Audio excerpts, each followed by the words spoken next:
Sebuah pengalaman goib Besti dari wilayah perbatasan Jombang dan Malang yang dikirimkan dari Besti Andra. Terima kasih Kak Andra sudah berbagi pengalaman kepada Besti-Besti semuanya. Dan kira-kira kalau Besti ingin berbagi pengalaman hubungi aku ya. Dulu Kak Andra seorang pendaki aktif. Tapi setelah kejadian yang terjadi di Alas Lali Jiwo, hidupnya Kak Andra tak pernah sama lagi. Ini bukan sekadar cerita mistis. Ini adalah pengalaman hidup dan mati yang hampir merenggut jiwa Kak Andra dan teman-temannya. Awal tahun 2016, aku dan 5 teman kuliahku memutuskan untuk mendaki Gunung Arjuno lewat jalur Lawang. Tujuan kami adalah mendaki sekaligus membuat dokumentasi untuk proyek kampus tentang kawasan konservasi dan keanekaragaman hayati. Salah satu jalur yang harus kami lewati adalah Alas Lali Jiwo, yang secara harfiah berarti hutan lupa jiwa. Namanya saja sudah menggetarkan. Warga lokal memperingatkan kami. Kalau lewat sana, jangan pisah rombongan. Jangan manggil nama lengkap, dan jangan pernah menoleh kalau ada yang memanggil dari belakang.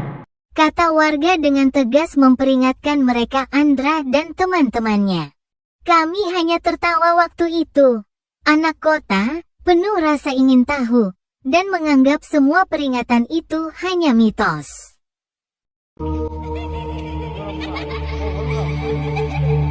Andra dan kawan-kawan mulai sadar bahwa dia salah besar. Lalu kami mulai memasuki Alas Lali Jiwo sekitar pukul 1 siang. Pepohonan rapat, suasana sejuk, dan suara angin mendesir seperti bisikan. Jalur tampak jelas. Tapi entah kenapa, GPS kami mulai error. Kompas berputar tak tentu arah. Dan yang aneh, peta yang kami pegang tidak sesuai dengan medan yang kami lalui.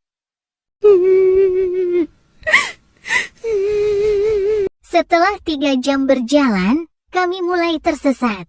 Padahal kami tidak menyimpang dari jalur. Dan saat itulah kabut mulai turun, kabut tebal, putih pekat, seperti dinding es. Dari kabut itu, mereka mulai mendengar suara-suara satu persatu. Dengan takut mereka semua hanya bisa pasrah. Ada yang menangis pelan.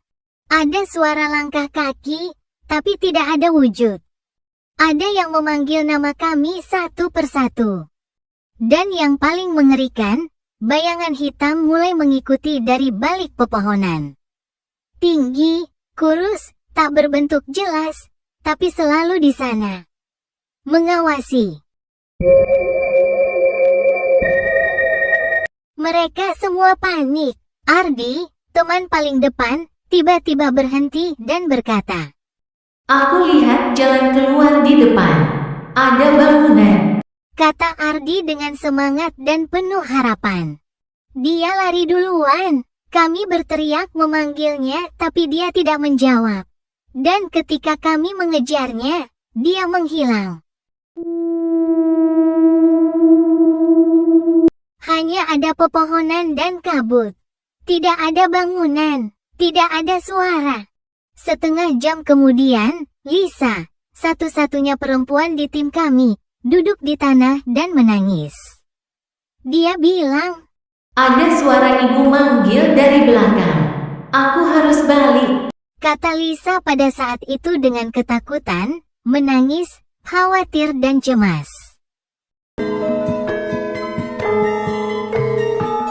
Kami menahannya, tapi dia berontak dan lari.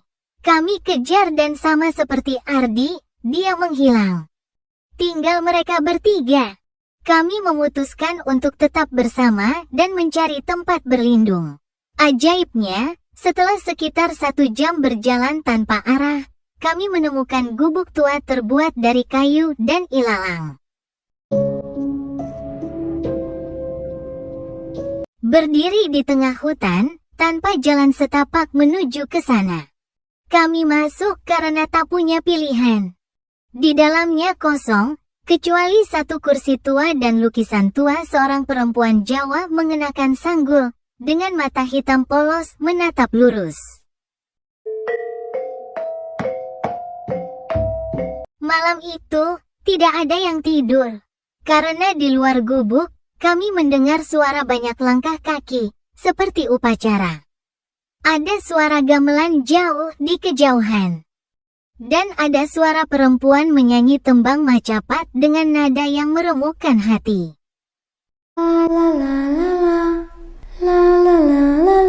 Tengah malam, salah satu dari kami, Rino, duduk di sudut dan berkata, Aku baru sadar, ini bukan tempat manusia.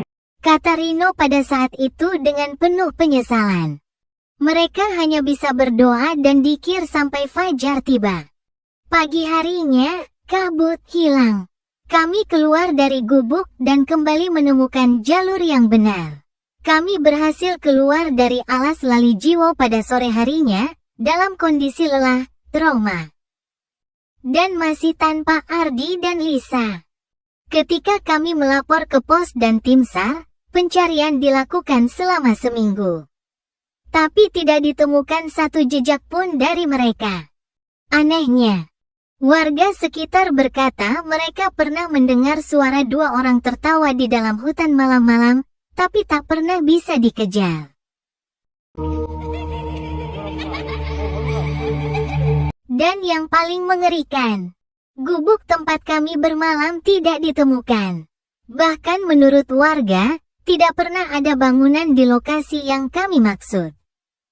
Kini, bertahun-tahun berlalu. Tapi setiap kali aku melewati jalur lawang, aku merasa ada yang mengawasi. Kadang aku bermimpi Lisa berdiri di tepi hutan, tersenyum padaku, dan berkata, Kami belum pulang, tapi kamu bisa menyusul, kalau berani. Wow, horor sekali ya besti-bestiku. Sekian dulu ceritanya untuk episode ini, nantikan episode yang baru dari pengalaman besti-besti semuanya. Dan kesimpulan untuk cerita ini, aku ada 3 kesimpulan. Yang pertama, peringatan masyarakat sekitar soal nama lengkap, panggilan dari belakang, dan suara gamelan adalah bagian dari budaya mistis lokal yang dipercaya benar adanya. Yang kedua, banyak kisah nyata pendaki yang hilang tanpa jejak, mengalami kesurupan, atau melihat halusinasi massal di sana. Dan yang ketiga, alas Lali Jiwo memang dikenal sebagai salah satu tempat paling angker di jalur pendakian Gunung Arjuno.